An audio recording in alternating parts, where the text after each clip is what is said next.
Hello and welcome to yet another episode of the Road Ahead Talk Show. I'm Vijeta, the co-founder and CEO of Sciative Solutions, and I'm bringing to you an amazing woman entrepreneur. Her name is Surbhi Bafna.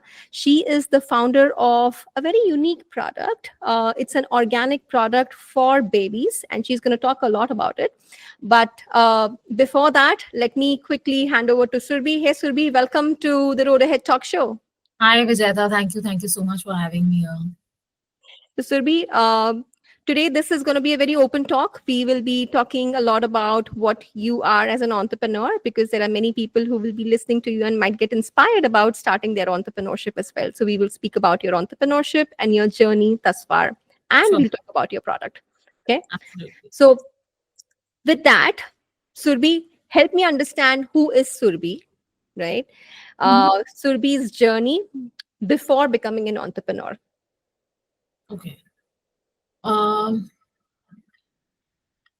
I'd like to highlight a very specific incident where this whole thing started. I remember I was in seventh grade and we were told to write an essay on our future selves. And I had decided right then that I am going to be doing an MBA after my graduation, and I'm going to be landing, a very high energy, high ambition corporate job, and I'm going to be the CEO of a Fortune 500.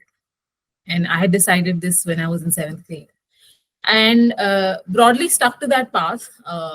Traveled all over the world for my studies, and then finally decided my MBA in Bangalore, and then went on to work with great companies such as HDFC Bank and Aditya Birla. And even during my MBA, my whole batch knew that, Surbhi wants to become an entrepreneur. And I was very clear. I was like, first I'm going to gain some corporate experience, and then I'm going to start off my own thing. So it was a very thought out plan. I didn't know what it was going to be and which space I was going to be in. All I knew is that I loved, the moment I started working in retail, I realized I love being around people. I love consumers and I love consumer products. And that's when I started realizing that this is the space that I want to be in. And then with my stint in HDFC, I gained more insight into marketing and branding and that sort of thing. So that really was my passion, consumer behavior, marketing, retail. And I knew that this is the space I wanted to be in. And I've always been very ambitious. And in fact, before marrying my husband, this is the one thing that I told him that, I just want my partner to be okay with how ambitious I am. That is the one thing that I want, and rest everything can be managed. And luckily, I found my partner who support my endless dreams. And Alter happened in, I think, 2020. Yes. So that's been my journey before. I've always been a straight A student. Worked very hard up until college, worked very hard in my MBA, landed the right job, kind of followed the path. And I think it's only when I became an entrepreneur is when kind of, the path no longer existed. And that was fun. Then you get to create your own path. And it's been an amazing ride so far. Yeah, it is. It's a very interesting, journey to be an entrepreneur. But when was that tipping point for you? So it's remarkable to see that the kind of amazing career that you have had, and both with your education and then you started with your corporate life. It's very difficult to leave a job which is wherein you are very assured that you're going to be getting this monthly payouts, to take a plunge and get into something which is highly unpredictable, which is going to require 10 times more work, and which might be very unpredictable. So, but when did that bug really hit you, and hit you so hard that, okay, now I have to be an entrepreneur. I know this is what it's going to be. So you said 2020 you started Alter, but I think it was pretty sure this started earlier. 2018, I was still working with HDFC Bank, I think. A couple of years before I started Alter. And I was in a banking setup, right? So banks by definition are not very interesting places to work for, or maybe I didn't find it interesting enough. And one day I just realized that I can't keep doing this.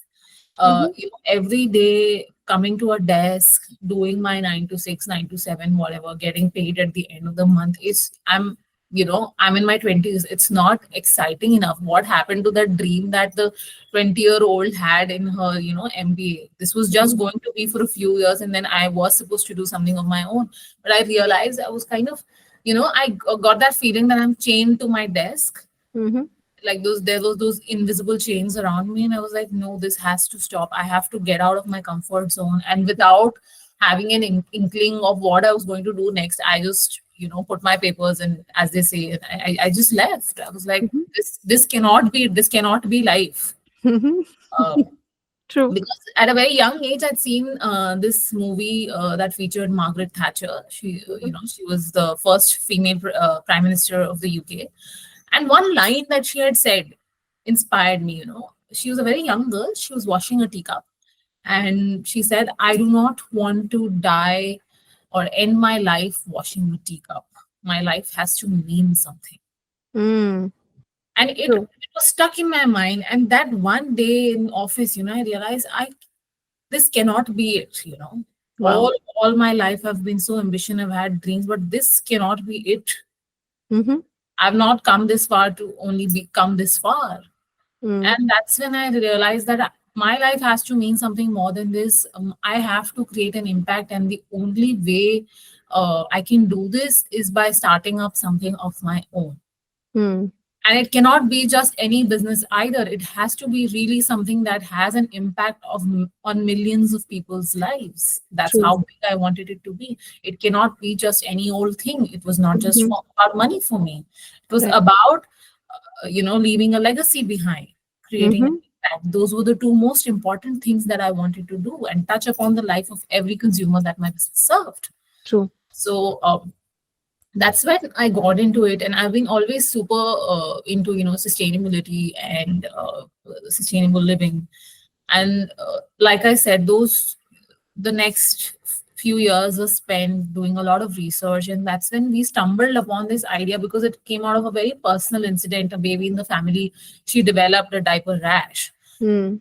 That's how we got into thinking कि यार क्यों हो रहा है diaper rash. And we realized we're talking to parents all around. They were like कि diaper पहनाते हैं तो ये होता है. And we're like, how are you just so Okay with it. okay with it? Like, imagine you were using a product on a daily basis, you were getting a rash. Would you be okay with it? No, you would go and change it the next day, right? Mm. Or you would Mm. at least complain about it. But no one was Yeah. really doing anything about it. They were all like, okay, we'll use rash creams, we'll go ahead, life goes on. And just because it's a baby who can't talk, they can't come up and tell you that, okay, this is problematic to me. That is Mm. why you're just going ahead with it. So then we realized something has to be done, and that's how, Alter was born. Mm-hmm. Alter literally means to change, and we wanted to change this whole scenario about baby Mm. care and how people were treating. A diaper is literally the first product that you buy for your baby. Yeah. You don't really think about it so Even much before the baby is born. You before think. the baby is born. Yeah. It's the very first thing that the baby will use, and it is one of those products that they will use for perhaps the longest time. True. For the first three most important development years of their lives, they're going to be using it almost 24/7. You're So right. yeah, more thought needed to go into it. And हमको चमका ऐसे कि yeah, we are the ones who are going to put this thought into it. Yeah. And that's how we decided to, Alter was born. That's how we created Alter. See, Surbhi, I mean, this is a very interesting idea. And talking about sustainability and talking about organic and talking about being friendly to the skin, being friendly to the planet, these things are very important. And I'm pretty sure there are many people would be thinking about such ideas. Mhm. But an entrepreneur really becomes an entrepreneur when they have an idea and they have a plan to execute and they have guts to execute it as well. Okay. Yeah. So how did this idea start getting converted into actual execution? And what challenges you faced in that? So see, in terms of execution, we put a lot of research behind, your whole market research, market sizing, whether enough people were facing this problem. Started by talking to a lot of parents and then started going into product development, talking to suppliers, talking to labs, getting materials tested, all of that. That's how really, the one thing I say differentiates, you know, entrepreneurs from other people is their ability to do. You know, Mm-hmm. a So lot of people can watch Instagram reels about being entrepreneurs. A lot of people, true. watch podcasts about being entrepreneurs. Uh, Sit behind a laptop and do Google research. Uh, Hmm. but it has to go from behind a screen to on the ground. If you have that, it's very. I think people are more in the love of the idea of becoming an entrepreneur. So true. You Mm-hmm. love the idea that, oh wow, I'll get to have something on my own, and I get to be my own boss and all of that. um but once you actually do it, it's not so glamorous. Honestly, that's just 2%. you know uh, it's just 2%. For You're right. example, people might be watching me or other entrepreneurs coming onto podcasts like this. They'll be like, "Arey wow, kitne logo se baat karne ko milta hai." Now So they're like sort of fancy. so fancy, they're sort of semi-famous and all of that. No, this is literally just 2% of my day, right?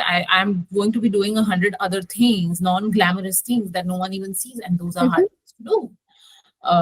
So yeah, coming back to your question, what was your question? It was around the execution, the skill of execution, right? Huh, So, so that what kind do of challenges you faced when you were actually start? So, you did a lot of research, which is extremely important, where you have to understand what product are you making and how you're going to make it. And at Right? one point, you also have to know that when your research has to stop and month, you have to launch. So true. So we launched right before COVID. January of 2020 was when we launched, and our whole thing was getting delayed because this was a new product. Because then the manufacturing took a lot of time, and it was getting delayed. And then me and my husband, we just set a deadline कि ये इस दिन पे live जाना है बस, and then we Mm, back calculated. mm, So we set a launch date, just randomly set a launch date one day in the future, and we were like, now we have X number of months to do it, and mm, now you do whatever it takes to launch it. You have to not sleep at night. You have to call the supplier 10 times a day. You have to source materials. You have to do your marketing, packaging, everything, and we did it all ourselves, right? So वो सब कुछ करना है, and you have to do it. And I still think to this day, had we been 2 months late, March 2020 is when COVID hit, we would have never launched Alter. Because once COVID hit, no one was launching new businesses. People were very, very scared. Uh, and, it would have been very difficult to then convince ourselves that, yes, we would have waited it out. I don't know what would have happened, but I think mhm, uh, we, uh, we launched at the right time. I think what we did. And that's what really was the challenge. COVID was, actually a big challenge for us, because that time, whatever staff we had to just send them back home. mhm. And I remember me and my husband, I used to process orders and he used to pack orders. And in fact, that is the time when we like built our first loyal set Yeah. of customers. We Mhm, used to, put diapers in our car, and we used to drive around Delhi and deliver them, mhm, because diapers were an essential commodity, mhm, and a lot of people who were used to using these imported diapers or the fancy ones, they didn't have them, and then Alter was the next best solution, right? mm, So a homegrown brand that was promising to be good for your baby. So a lot of our initial traction came because of COVID, and mhm. people were willing to try us at that point in time. So yeah, So in COVID